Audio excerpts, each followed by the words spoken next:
D'être avec nous.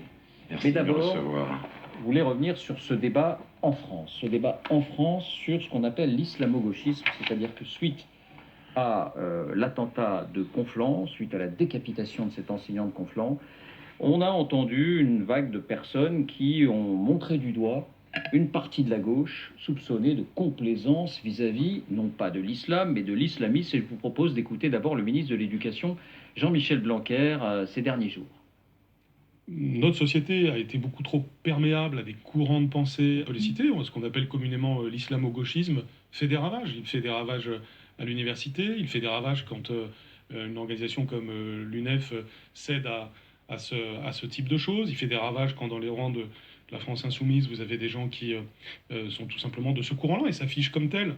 Et donc tout simplement favorise une idéologie qui ensuite, de loin en loin, mène évidemment au pire. Écoutez maintenant Jean-Luc Mélenchon.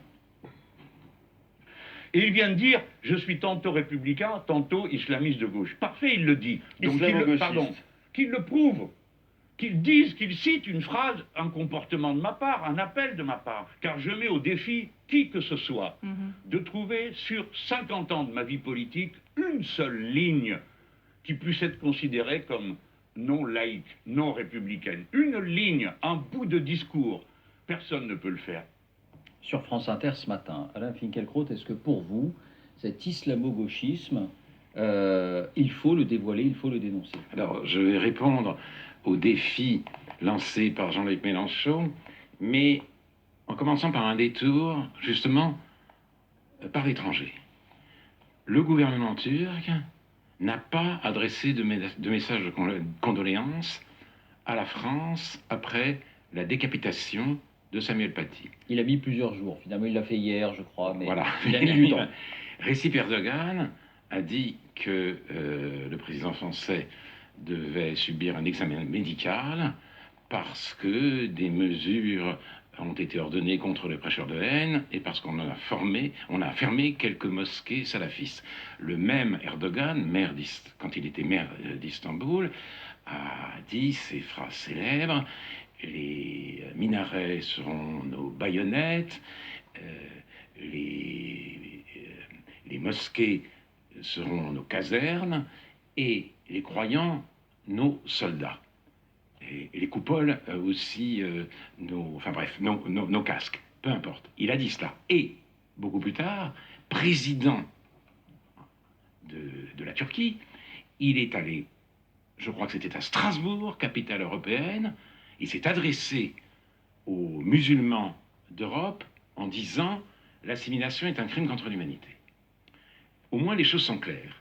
L'islam politique a pour ennemi, se présente comme l'ennemi de la civilisation européenne, et son objectif, ce n'est pas à long terme le séparatisme, c'est la conquête.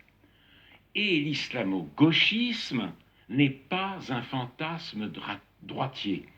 C'est une triste réalité, c'est le fait de soutenir ce projet en dénigrant systématiquement tous ses adversaires au nom de l'anticolonialisme et de l'antiracisme. L'islamo-gauchisme, c'est Daniel Obono, député de la France insoumise, qui ne pleure pas pour Charlie, qui réserve ses larmes à Dieudonné.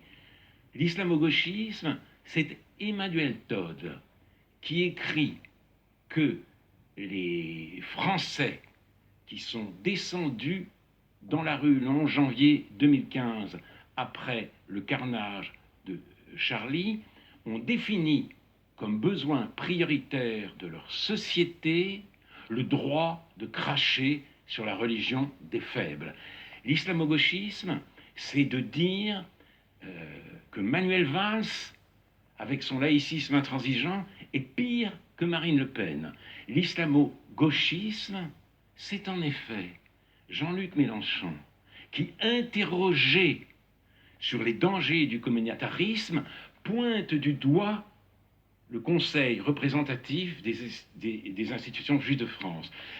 L'islamo-gauchisme, c'est le même Jean-Luc Mélenchon reprochant à Jérémy Corbyn, le leader travailliste, l'ex-leader travailliste anglais, d'avoir cédé aux injonctions du rabbin d'Angleterre et de l'extrême droite israélienne en décidant enfin de combattre l'antisémitisme dans son parti. Et c'est le même Jean-Luc Mélenchon disant que pour sa part, il ne céderait jamais aux oukases du CRIF. L'islamo-gauchisme, c'est d'empêcher Mohamed Sifawi de s'exprimer dans un colloque à la Sorbonne. L'islamo-gauchisme, c'est de reporter sans autre forme de procès l'espérance révolutionnaire sur l'immigration maghrébine, moyen-orientale et africaine. Alors, voilà. avant cliquer le crotté